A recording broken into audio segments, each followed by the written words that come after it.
जनाब सैयदा ताहिरा बुलंद सलवा अल्लाहुम्मा सल्ली अला मुहम्मद व आले मुहम्मद। बिस्मिल्लाहिर्रहमानिर्रहीम। हम्द व तस्बीह है उस ज़ात किब्रिया के लिए जो अपनी ज़ात और सिफ़ात में बाकमाल यकता है। सुभान अल्लाह, बेशक बेशक। यकता ऐसा कि जो हमारी फ़हम से बाला है, क्योंकि यकता होने के बावजूद वो कायनात के ज़र्रे ज़र्रे में शामिल है। सुभान अल्लाह, वाह। लायक तहसीन है वो ज़ात कि जब अमल करे तो रहमान और रहीम, और जब कलाम करे तो कुरान वजूद में आए। सुभान अल्लाह। पाको पाकीज़ा और अकबर है वो ज़ात अक़दस कि जो हर एहसास से मुबर्रा होते हुए खालिक एहसास है। सुभान अल्लाह, सुभान अल्लाह, सुभान अल्लाह। बफरमाने इमाम मुत्तकियान जनाब अली अलैहिस्सलाम अल्लाहुम्मा सल्ली अला मुहम्मद व आले मुहम्मद। खुदा की तरफ किसी कैफियत को निस्बत देना शिर्क है, क्योंकि खुदा कैफियत से मुबर्रा है। तस्बीह है उस परवरदिगार के लिए जो खौफ को अमन में बदलने का मजाज है, जो मायूसी को उम्मीद में बदलने की तौफीक रखता है, जो पस्ती को उरूज अता करने पर कादिर है। बमुताबिक फरमाने जनाब अली अलैहिस्सलाम वो ज़ात जो दरख्त को बीज में बंद करने की कुदरत रखती है, वो पाक ज़ात जो हमारी शहरत से करीब है। शहरत का इंतखाब शायद दो वजूहात से है। एक ये कि शहरत अलामत जान है, सो मालिक कुल इंसान से उसकी हयात से भी ज़्यादा करीब है। और दूसरी ये कि शहरत इंसान के दिल और दिमाग के दरमियान एक जगह है, गोया खुदा हर उस ख्याल से वाकिफ है जो दिल से दिमाग और दिमाग से दिल की तरफ सफ़र करता है। बेशक, सुभान अल्लाह। हम्द है उस खालिक कायनात के लिए जिसे हुसैन अलैहिस्सलाम ने शबीह रसूल को कुर्बान करने के बाद सजदा किया। मुझ जैसे हकीर इंसान के लिए कुछ बयान करना बड़ा मुश्किल है, लेकिन मोमिनीन की इजाज़त से कुछ जसारत करता हूँ लफ्ज़ पर कुछ बयान करने की। सुभान अल्लाह, सुभान अल्लाह। लफ्ज़ क्या है? लफ्ज़ ज़रिया बयान एहसास है, लफ्ज़ इस्म है, लफ्ज़ तारुफ है, लफ्ज़ ज़रिया तरबियत है, लफ्ज़ ज़रिया एतराफ़ है, लफ्ज़ ज़रिया एहसास नदामत है, लफ्ज़ हिदायत है, लफ्ज़ ज़रिया हमदर्दी है, लफ्ज़ ज़रिया इजहार मोहब्बत है, लफ्ज़ ज़रिया क़याम है, लफ्ज़ ज़रिया तौबा और दुआ है।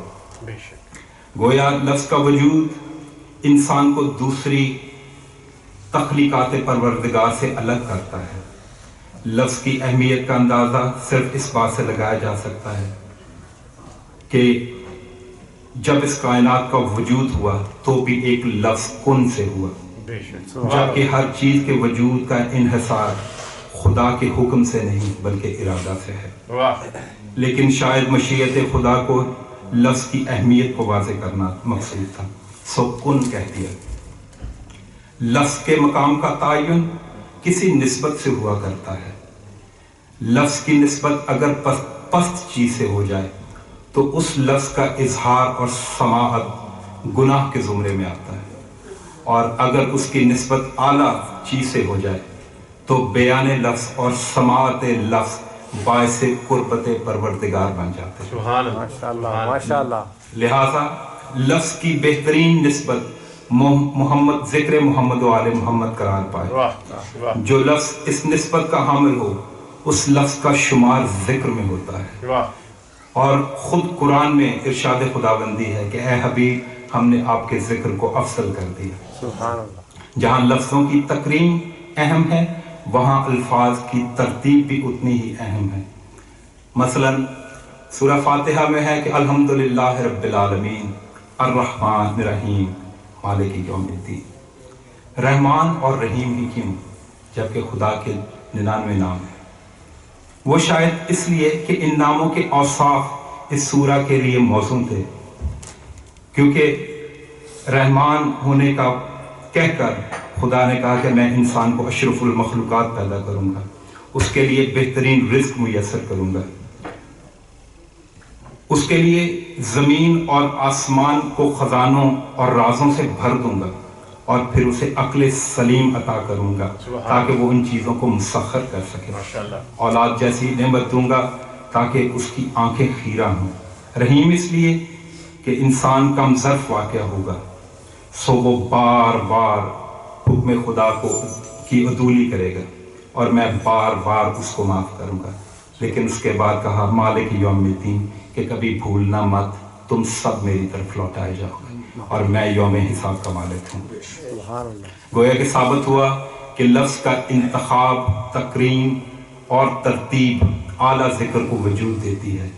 انہی لفظوں کے صحیح انتخاب، بیان اور ایمان کے لیے محمد و آل محمد کو عرب جیسے جاہلوں میں مابوس کیا گیا، اور ان پاک ہستیوں کا کلام ایسا تھا کہ جس نے کافروں کے دلوں کو ایمان سے منور کیا.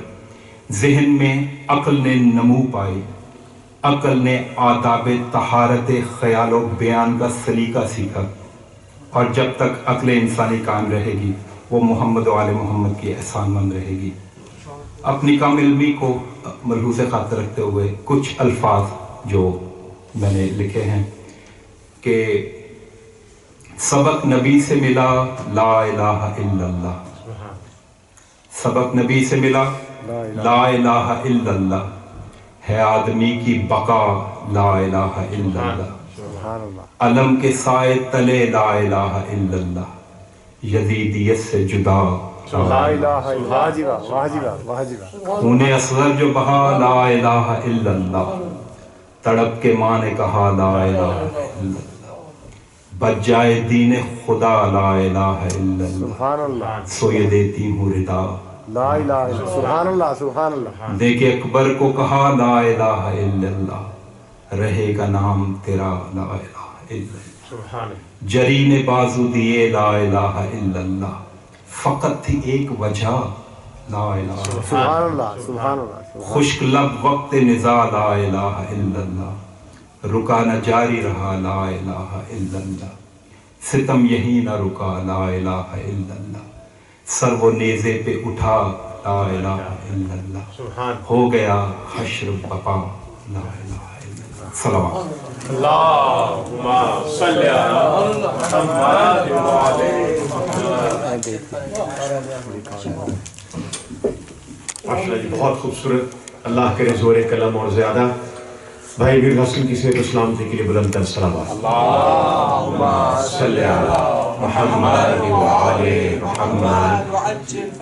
اور میں خاص کروں گا حجت الاسلام مولانا سید علی عاقب جعفری سے کہ انہوں نے فروز ممبر ہو برائے خوشنودی محمد و اہل بیت محمد صلوات. اللہم صلی علی محمد وعلی محمد.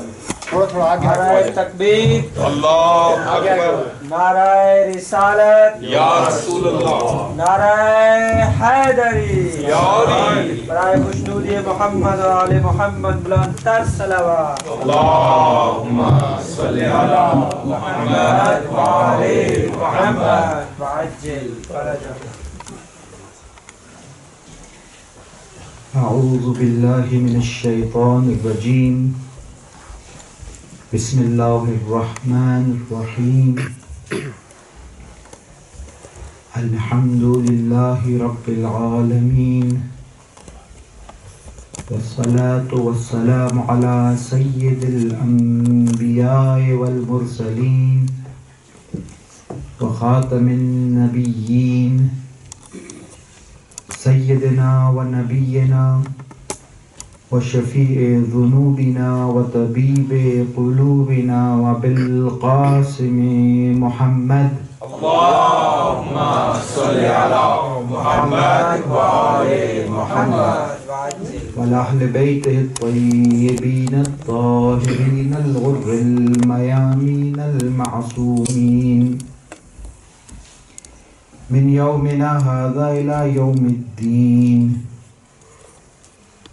اما بعد، فقد كتب الحسين عليه السلام في وصيته لأخيه: إنما خرجت لطلب الإصلاح في أمة جدي أريد أن آمر بالمعروف وأنهى عن المنكر وأصير بسيرة جدي وأبي علي بن أبي طالب صلوات اللهم صل على محمد وآل محمد. Allah subhanahu wa ta'ala did not create anything in vain. There is a purpose behind the creation of everything. The creation of the universe,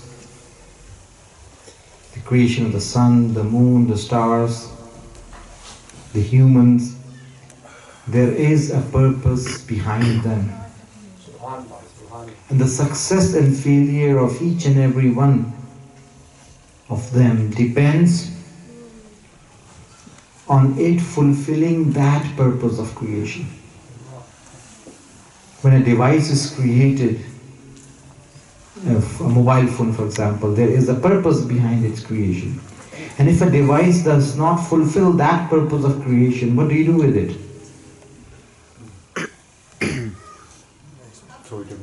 You throw it away. If a device does not perform the function it was designed for, you throw it away in the garbage can. Similarly, Allah subhanahu wa ta'ala created all of us for a purpose. And if we do not fulfill that purpose of creation, so Allah subhanahu wa ta'ala also has a garbage can. And that is Jahannam. May Allah protect all of us. Whoever does not fulfill the purpose of creation is a waste. It's a waste, and that is where it belongs. It's not a joke. Allah subhanahu wa ta'ala created, Allah subhanahu wa ta'ala in the Holy Quran specifically says, وَمَا خَلَقْتُ الْجِنَّ وَالْإِنسِ إِلَّا لِيَعْبُدُونَ I did not create the jinns and the humans except for this very reason. إِلَّا لِيَعْبُدُونَ that they should worship Allah, they should worship me. This is the purpose of our creation. And Imam Hussaini alayhi salam, he entered he walked or he entered upon his companions and he said to them, Inna Allah Azza wa Jal zikru ma khalaqal ibad illa liya'rifuhu. Allah subhanahu wa ta'ala did not create his servants but for the reason that they should know him, they should have his ma'rifah. So Imam Hussaini alayhi salam is saying that we were created to have the ma'rifah of Allah subhanahu wa ta'ala. The brother was mentioning this ma'rifah of the sifat of Allah subhanahu wa ta'ala, to know the perfection of his sifat. That is the purpose of our creation according to Imam Hussaini alayhi salam. The Quran is saying that the purpose is ibadat. Imam Hussaini alayhi salam is saying that the purpose is ma'rifah. What is the relationship between the two? We talked about this yesterday. What is the relationship? Ma'rifah, knowledge, awareness. That is the purpose according to Imam Hussaini. And he, in the very next phrase in this tradition, says, فَإِذَا عَرَفُوهُ عَبَدُوهُ. When they know Allah subhanahu wa ta'ala, they will worship him. So they are not saying two different things. Imam Hussaini alayhi salam is doing the tafsir of the Quran. This is the tafsir of the Quran. Allah subhanahu wa ta'ala is talking about the purpose of creation, and Imam Hussaini alayhi salam is explaining how to get to that purpose of creation. How ibadat of Allah subhanahu wa ta'ala will be accomplished. That is the purpose. And that is why once we have the ma'rifah of our hadaf, the ma'rifah of our goal, then you will be able to understand each and every wisdom behind, not each and every, but most of the wisdom behind the laws of Allah subhanahu wa ta'ala, the wisdom behind the way this universe is created. Because the creation of this universe will be dictated by the goal of creation. The purpose of creation. What is it that Allah wants from this universe? Why is it that Allah subhanahu wa ta'ala is creating this universe? That will dictate the way this universe is created. That will dictate the way the laws of Allah are legislated. That will dictate how the laws of Allah subhanahu wa ta'ala are legislated. So what happens when a person gets the ma'rifah of Allah subhanahu wa ta'ala? He begins to worship Allah subhanahu wa ta'ala. What happens when a person begins to worship Allah subhanahu wa ta'ala? Again, Imam Hussaini al-Islam, in the same statement, in the same tradition, he says, فَإِذَا عَبَدُوهُ, when they will worship Him, إِسْتَغْنَوْا بِعِبَادَتِهِ عَنْ عِبَادَتِ مَا سِوَاهُ. When they will start worshipping Allah, they will become free of worshipping others. So this is the effect of worshipping Allah subhanahu wa ta'ala, that you will not need to worship anyone else. But if a person does not worship Allah subhanahu wa ta'ala, it means that he's going to worship someone else. It is not going to happen that you're not going to worship. You will be worshipping someone. If you do not worship Allah subhanahu wa ta'ala, you might end up worshipping each and every other thing on the planet. Because in one of the traditions it says that if a person fears Allah subhanahu wa ta'ala, then Allah will make each and every other thing fear this person. And if this person does not fear Allah subhanahu wa ta'ala, then Allah will make him scared of each and every other thing. This will happen. So if we do not worship Allah subhanahu wa ta'ala, then they will not be free from worshipping others. They will end up worshipping others. One of the companions stood up and he said, "Oh, son of the Holy Prophet, may my parents be sacrificed over you. Ma ma'rifatullah." What is the ma'rifah of Allah? It is so important. It is the purpose of our creation. It will lead us to fulfill the purpose of our creation. فَمَا مَعْرِفَةُ. What is the ma'rifah of Allah? The Imam, beautiful reply. The Imam said, مَعْرِفَةُ أَحْلَ كُلِّ زَمَانٍ. The ma'rifah of Allah is that the people of every age and era, مَعْرِفَةُ أَحْلِ كُلِّ زَمَانٍ Imama zamanihim alladhi yajib alayhim ta'atuhu. It is the that they have the ma'rifah of the Imam of their time whose adat is wajib on them. Subhanallah. Baraye khushnudi Muhammad wa ali Muhammad bulantar salawat. Allahumma salli ala Muhammad wa ali Muhammad. This is the ma'rifah of Allah subhanahu wa ta'ala, that you have the ma'rifah of the Imam of your time. It's a very strange answer. How is ma'rifah of Allah related to the ma'rifah of the Imam of our time? It goes back to the essence of ubudiyyat. It goes back to the essence of ibadat. And again, it didn't stop that you should have the ma'rifah of the Imam of your time. There's a statement after that every person in every age should have the ma'rifah of the Imam of their time whose obedience is wajib on them. Subhanallah. Such an Imam, not any Imam, such an Imam whose obedience is wajib on them. Subhanallah. Why? Because ibadat, the essence and reality of ibadat is obedience. Subhanallah. That is the reality and essence of ibadat. For if you do not obey someone, you're not worshipping. You might be offering your salat, you might be doing your psalm, you might be going to Hajj, but if there is no obedience, then there is no worship. When shaitan denied prostration before Hazrat Adam alayhi salam, in that story that in the beginning of time that you all are aware of, shaitan turns to Allah and said, "Oh Allah, forgive me this one sajda, and in return, I am going to worship you. I'm going to make a worship. Inni a'baduka ibadatan lam ya'budkaha malakun muqarrab or nabiyyun mursal." I'm going to offer a worship that no prophet has ever done so, and no malak, no angel has ever done so. Just forgive me this one sajda.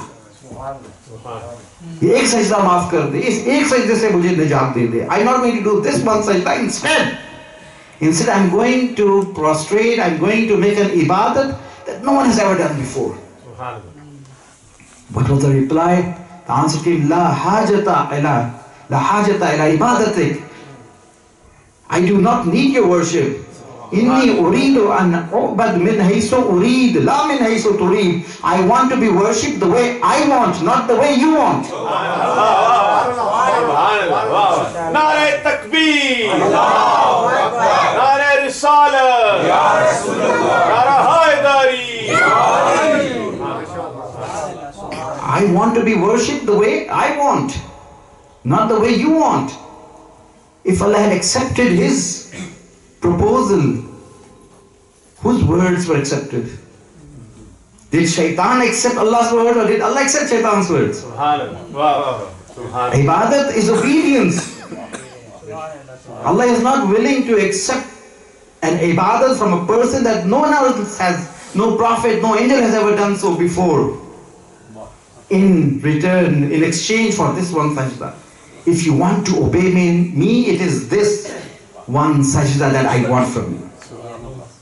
So the essence of ibadat is obedience. Subhanallah. If Allah is being obeyed, Allah is being worshipped. If Allah is not being obeyed, you can pray your prayers and your salat and your hajj. That is why the prayers on the day of Ashur in the enemy camps were not prayers, because they were not in obedience to Allah subhanahu wa ta'ala. How do we now know what Allah wants from us? Because the essence, that is the purpose of our creation, is ibadat. That is why we were created. How do we, and the essence of ibadat is obedience. Subhanallah. So now there are things that Allah wants from us. There are things that Allah wants us to stay away from. Allah has likes and dislikes with regards to us. How are we going to know those likes and dislikes? He has to send someone. He has to send someone to inform us of his likes and dislikes. That explains the necessity of the institution of Risalat. The institution of Nabuwa. Allah has likes and dislikes. He wants us to fulfill those likes and stay away from his dislikes. So it is his duty, it is his responsibility, it is wajib on him in other ways. In other words, to send someone to inform us of his likes and dislikes. This explains the necessity of the institution of Risala. And then over time, when that duty is complete, it is then important that there be someone to explain the words of the Holy Prophet and to protect the message till the day of judgment. That explains the institution of Imam. That explains the institution of Imam. It is through knowing the Imam of your time that you will know the likes and dislikes of Allah subhanahu wa ta'ala. That is why Imam Hussaini alayhi salam said, in response to Fama ma'rifatullah, what is the ma'rifah of Allah? He said, knowing the Imam of your time whose obedience is wajib on you. Because if you happen to know such an Imam, only then you can know the likes and dislikes of Allah subhanahu wa ta'ala. Muhammadin wa ali Muhammad salawat. Allahumma salli ala Muhammad wa ali Muhammad.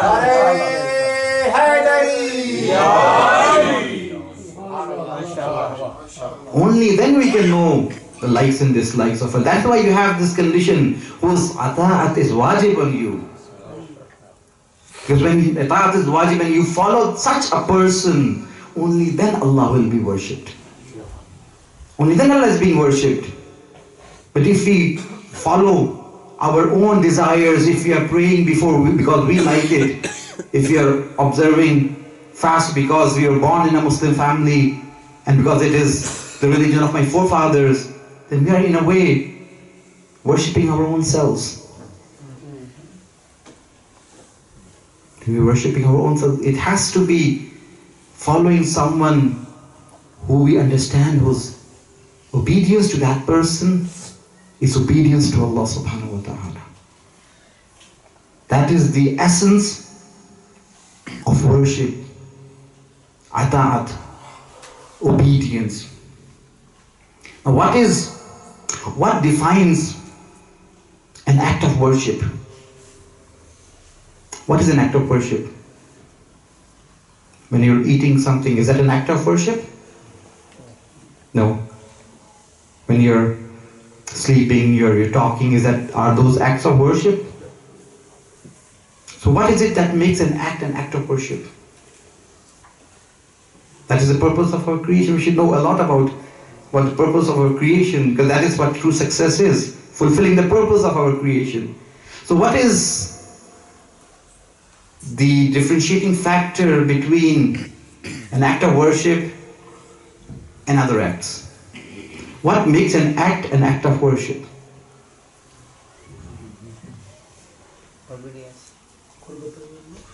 Qurbatan ilallah. Niyat. One of the answers is niyat is the right answer. If you go, for example, ghusl is an act of worship.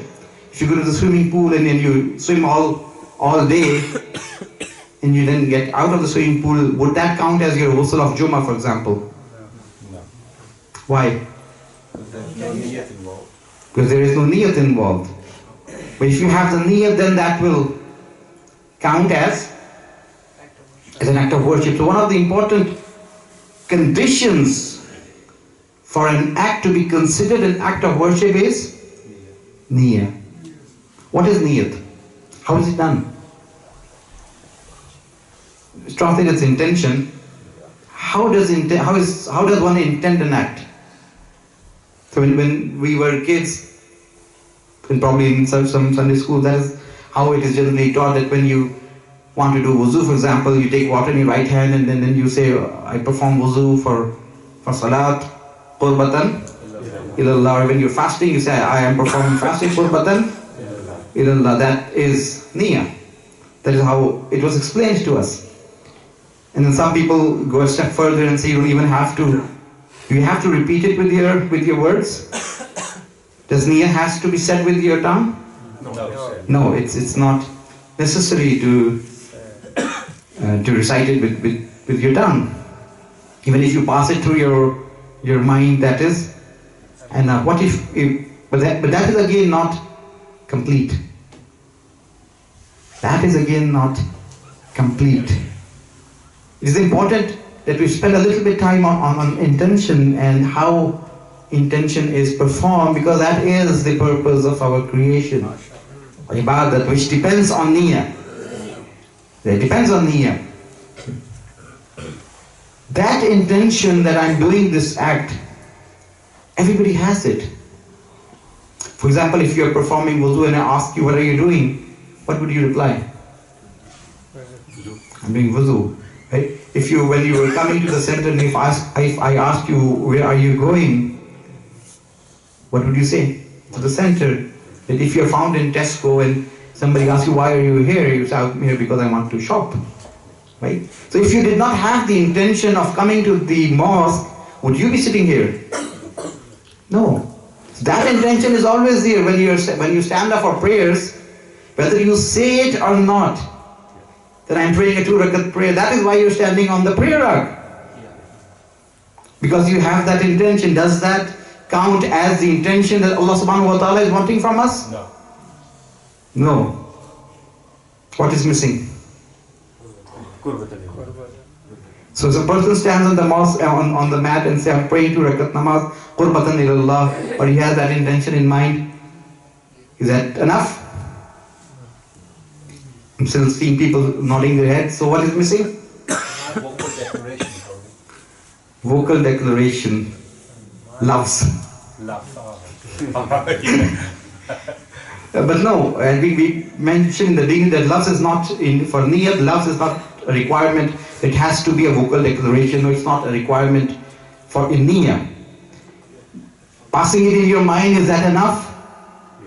We said yes, it is enough, but then does this understanding that I am doing a 2 rakat namaz, qurbatan ilallah, saying that in your mind, does that qualify or does that make this salat an act of worship? No. There is this second component to niyyah, this is second component to ibadat, to the intention of ibadat, that we were never told directly. It was there, but it was not expressed directly. And that is what truly makes an act of worship. So there are two components of niyyah. Number one, what is it that you are doing? What is it that you are doing? So if I ask you, what is it that you're doing? Right now, you'd say, I'm sitting listening to a majlis. Right? And you might even say, qurbatan ilallah. Second question, why are you doing this? Why are you? It is this why that you are doing, the motivation behind this action that defines your niyyah. Which was never stressed. It is this second action of yours. Let me give you an example. Today we are going to have a Shab Bedari, right? Most people will, inshallah, stay here. If there's an announcement made that whoever stays till Fajr time will be given a prize of £200. So the number of people who will stay till Fajr will definitely be more. Now at the time of Fajr, when a person is about to say, I'm praying a 2 rakat namaz qurbatan ilallah, when you ask him, what are you doing? What is he going to say? I'm reading namaz qurbatan ilallah. You ask him the second question, why did you stay till Fajr today? Is it for the sake of £200 or for Allah? The motivation behind his action is his niyyah. That is his niyyah, not what he's saying at that time, qurbatan ilallah. Everybody is going to say qurbatan ilallah. The person who has never prayed in his life, and if he finds out that today whoever prays is going to get $1,000 or £1,000, and he comes to the mosque, he says, I'm reciting 2 rakat namaz qurbatan ilallah. It's not qurbatan ilallah. It's qurbatan ila $1,000. So your niyyah gets established way before you actually start your action. Subhanallah. Subhanallah. Way before you start your action. For example, let me give you an example. When I was deciding on which topic to talk about today, the reason why I picked or chose one topic over the other will decide my niyyah behind this action. Subhanallah. Subhanallah. If the intention was to please my audience and to get a lot of nare-e-haydari out of you, to get fame, to become famous, if that is the intention, it doesn't matter whether I say I'm reading this speech, qurbatan ilallah. No, it doesn't count. It's not because of qurbatan ilallah, it's going to be qurbatan ilal fame or ilal wealth or whatever motivation. The reason why you decide to choose to invite one scholar over the other, that will define your niyyah. That will define your niyyah. Why did you invite person A over person B? Is it because he's going to gather a lot of people? Because he's famous? Because to get famous? More people will show up? Or is it because he says he delivers the message of Islam?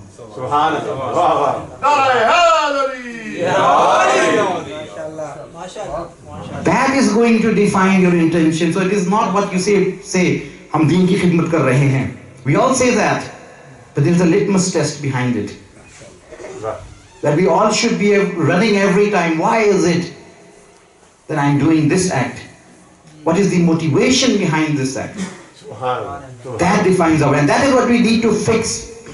And if we can fix that, only then our action will become an act of worship. Muhammad wa ahli bayt Muhammad salawat. Allahumma salli ala Muhammad wa ali Muhammad. Is it for Allah subhanahu wa ta'ala, or is it for this dunya?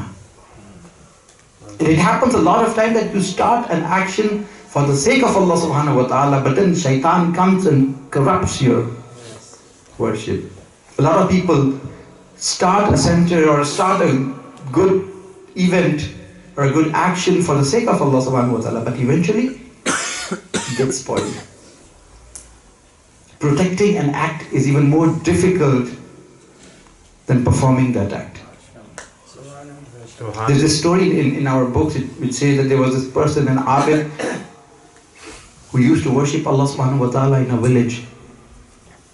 One day he found out that in a neighboring village, people have started worshipping a tree. He got upset. He said, oh, this is wrong. I need to go and cut down that tree. He got upset.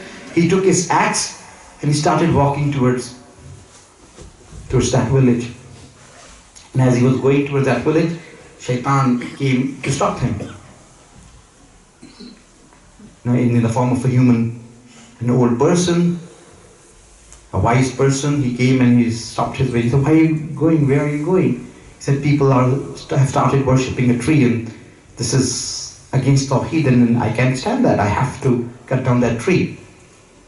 He tried to stop him. He tried to convince him to not cut down that tree. But he was adamant. He said, "No, I am going to. If cutting down that tree was so important, why did Allah not send one of His chosen prophets?" This is, we come across these arguments. For example, if a child wants to go to the Hausa, a lot of people will sit around him and say, "Why you? Why didn't Allah choose somebody else?" So whenever we decide you want to do a good deed, there will be people who will stop you from doing that. He said, "No, I have to cut down that tree. It is my duty." So Shaitan said, "Well, if in that case you'll have to fight me, because if you're not going to listen to my argument, then I'm going to physically stop you." And he said, "Fine." And they had a fight. And in the next minute, this person slammed Shaitan down and he sat on top. He was about to punch him. And he said, "Okay, you win. You want to go cut down that tree? Go. But I have a proposal for you. I have a deal. Let's make a deal." He said, What is the deal that you're talking about?" He said, "Delay cutting down that tree for a week. You want to cut down that tree? Don't cut it today. Cut it after a week. And in return, in exchange, I'll give you $1 or one gold coin for every day. So use this gold coin to take care of yourself and help orphans and the widows, and then run your life and your affairs. And after a week, you can go and cut down that tree. I have no problem with that." He thought about it. He said, "It's not a bad deal. I'll get the wealth and I'll use it in the way of Allah, and I'll cut down that tree as well." So he came back. The first day he found a gold coin under the mat. The second day there was another gold coin. He was very happy. The third day he woke up and there was no gold coin. He was upset. Obviously he took his axe. He said that I'm going to cut down that tree again. And then he was stopped by Shaitan again, and again Shaitan tried to convince him. He said, "You've broken your promise, I'm going to cut down that tree." Shaitan said, "Okay, then you have to fight me." And now this time that they had a fight, Shaitan slammed him down and sat on top. He got upset. He said, "What happened? I overpowered you the other day, but now you have overcome me. What has happened?" He said, "That day you had set out to cut the tree for the sake of Allah subhanahu wa ta'ala. Today you have set out to cut the tree because you didn't get your gold coin." Subhanallah. Because you did not get your gold coin. And that is why I have been able to overpower you. This is how Shaitan plays with our intentions. He didn't even realize when his intentions changed from qurbatan ilallah to qurbatan ilal fizza, for example, or zahab, or towards gold and silver. That happens. So niyat has a very important role in our actions counting as actions. We need to keep our intentions pure and work in keeping our intentions pure. If you choose to come to one center over the other because you want to please the administration of that center, then that is your niyyah, not qurbatan ilallah. So these are little things that we need to evaluate ourselves. Why am I choosing this profession over the other? You ask a lot of doctors, they will say, "We chose this profession because to serve humanity." But the true intention is hidden somewhere else. Would you still choose this if it was not as highly paid? That would define true intention. That is where your intention is hidden. A person used to pray in the first rakat, in the first row of Jama'ah for 40 years. One day he was late and he happened to stand in the third row, and as soon as he said Allahu Akbar in a loud voice, he said, "Today people will say my record has broken.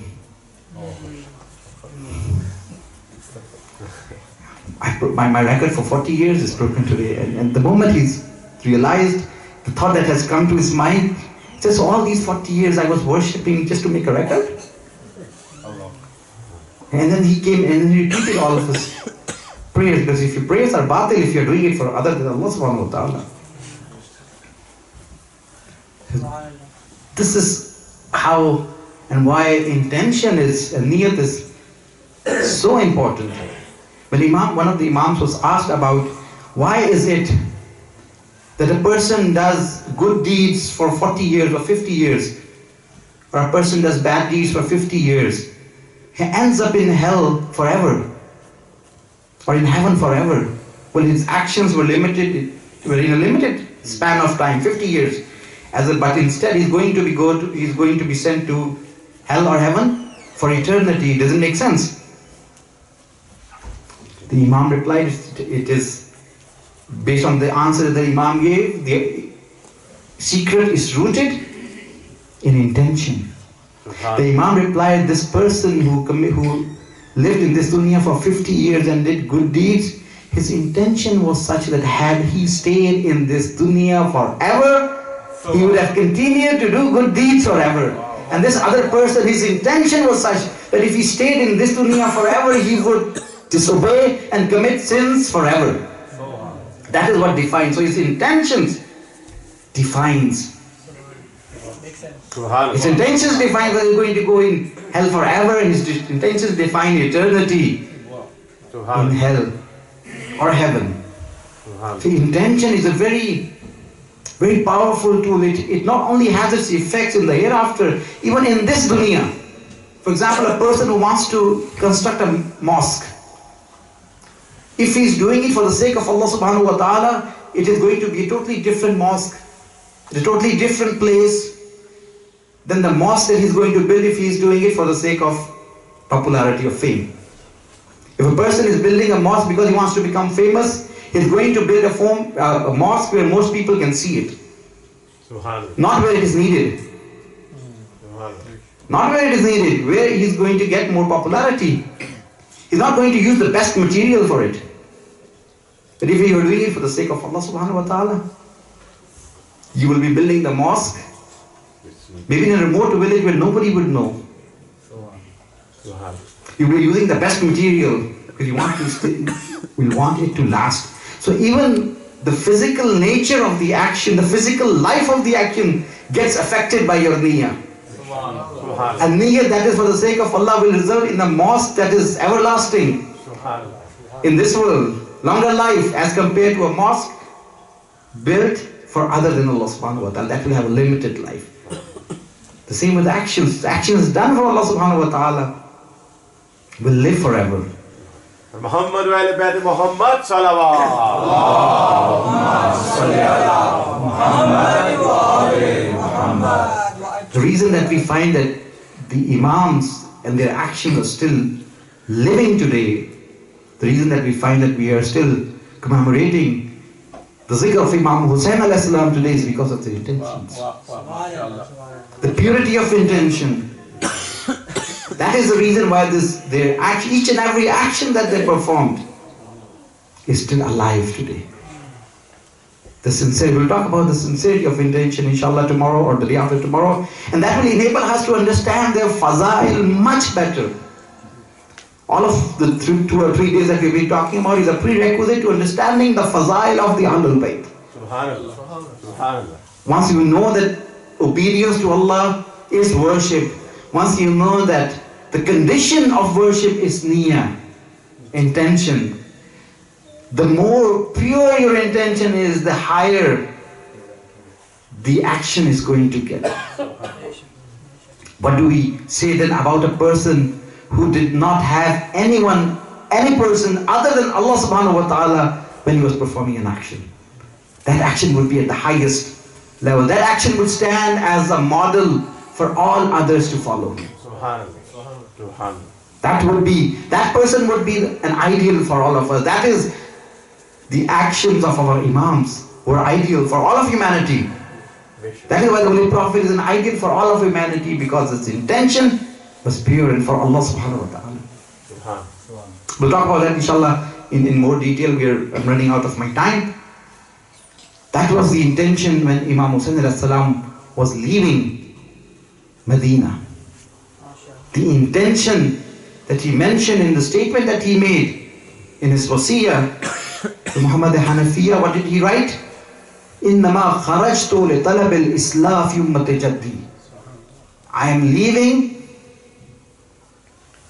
for the reform of my ummah, of the ummah of my grandfather. أريد أن آمر بالمعروف وأنهى عن المنكر. I want to enjoin goodness and forbid evil. وأسير بسيرة Jeddah وأبي Ali ibn Abi Talib, and I want to follow in the footsteps of the Holy Prophet and Amir al-Mu'mineen. That was his intention. All of this for the sake of Allah subhanahu wa ta'ala. Following the Holy Prophet for the sake of Allah subhanahu wa ta'ala. Following the Imam for the sake of Allah subhanahu wa ta'ala. And that is why each one of us, if we say these phrases, Ya laytani kuntu ma'ahum fa'afuza fawzan azima, with sincerity of intention, we would be as if we were with them. We would be getting the reward. And as I mentioned on the first day, the tradition that Imam Rizal Islam said to Ibn Shabib, Rayyan ibn Shabib, when he came to see the Imam said, if you, Ibn Shabib, O Shabib, son of Shabib, if you want to get the reward of those who were with the Imam, who were martyred with the Imam, then what you should do, whenever you remember the Imam, repeat these phrases, Ya laytani kuntu ma'ahum fa'afuza fawzan azima. I wish I was with them. I wish I was with them. When Jabir bin Abdullah Ansari, he went on Arba'een to visit the grave of his master. And when he cried on the grave, he said a few statements, a few words. He said, we were with you, O Imam, when you were being slaughtered. We were with you, with your caravan, when they were taken as captives. His slave who was with him, he objected. He said, but you were not there. He said, I've heard the Holy Prophet say, whoever has the intention of being with somebody is as if he was with them. He was with them. يَلَيْتَنِي كُنْتُ مَعَهُمْ فَأَفُوزَ فَوْزًا عَزِيمًا. Today was the 2nd of Muharram. When Imam Hussain al-Islam's caravan entered Karbala, it was the 2nd of Muharram. When the caravan entered Karbala, Imam Hussain al-Islam addressed his companions saying, An-nasu abidu dunya. People are the servants, are the slaves of this dunya. وَالدِّينَ لَائِقٌ عَلَىٰ أَلْسِنَتِهِمْ. And religion is on their lips only. They keep religion as a lip service. When the going gets tough, the religious people are very few. The religiosity of a person is not known when life is hunky and dory. No. It is known when the going gets tough. A lot of people came with Imam Hussain alayhi salam. A lot of people joined Imam Hussain alayhi salam during his journey. But when they learned of the martyrdom of Janab Muslim bin Aqib, they started to leave. On the 2nd of Muharram, the caravan entered Karbala. And it is said that the horse of Imam Hussain alayhi salam stopped when it came to this piece of land. Imam tried that his horse should take another step forward. It did not. He changed his horse. But the other horse also did not take any step further. At this point, the Imam asked his companions, what is this place called? They said it is called Ghaziriya. He said, does it have any other name? They said it is called Nainawa. Any other name? It is called Arzu Karbin wa Bala. When Imam heard this name, Karbin wa Bala, Imam said, Allahumma inni a'udhu bika min al-karbi wal bala. Allah, I seek refuge in you from trial and grief. Then he turned to his companions and said, this is the locus of grief and trial. This is the place where our camps will be pitched. This is the place where the tents will be pitched. Then he turned to his companions and he said, this is the place where our blood will be spilled. This is the place where my children and my members of my family will be slaughtered. By Allah, the Holy Prophet has informed me about this. Then the caravan came down, they started to set up the camps. Imam Hussain alayhi salam was sitting on the soil, sitting on the sand, and he was fixing sharpening his sword. And he recited a few verses of a poem. Ya dahru uffin laka min khalil. And those verses were pointing to his death, to his shahadat. When he recited those verses pointing towards his shahadat, Lady Zainab Salamullah Alaiha was standing nearby. She heard the Imam recite these verses. Barefooted, she ran towards Imam Hussain and he said, Ya Imam, oh my brother, these words are the words of a person who is certain of his death. Are you sure about your shahadat? Imam turned to her and he said, yes, my dear. The moment she heard the Imam's reply, she screamed and she fainted. She fainted. The Imam of the time sprinkled water on her face. She regained consciousness, and as soon as she regained consciousness, the Imam tried to console her. The Imam tried to console her. He said, my dear sister, no one will stay alive. The inhabitants of sky will pass away. The inhabitants of earth will pass away. It is only Allah subhanahu wa ta'ala who will live forever. Our grandfather passed away. Our father passed away. I too shall die. Lady Salamullah Alaiha, Lady Zainab Salamullah Alaiha could not hear. She could not bear the news of his brother's death, of her brother's death. I would like to ask Lady Zainab Salamullah Alaiha, oh lady, this is what happened. You fainted when you heard the news of your brother's death. I wonder what went on you, how you took the side when you were witnessing the slaughtering of Imam Hussain alayhi salam on the day of Ashur, when the enemy had surrounded the Imam of the time, and Lady Zainab was watching at a distance, and she was crying, she was wailing, she was lamenting, she was calling each and every individual in the army of Yazid. She called Umar Saad. She said, Ibn Saad, son of Saad, son of the companion of the Holy Prophet, what is with you? The son of the Holy Prophet is being slaughtered. Are you not going to do anything about it? Hussain is being slaughtered. You're not going to do anything about it. And Ibn Saad had no reply. He turned his face away and began to cry. Everyone cried on that day. Friends and foe both cried on that day. Everybody cried, but there was no one who would come and help the Imam of the time. Lady Zainab saw that Imam Hussain alayhi salam being slaughtered in front of her very eyes.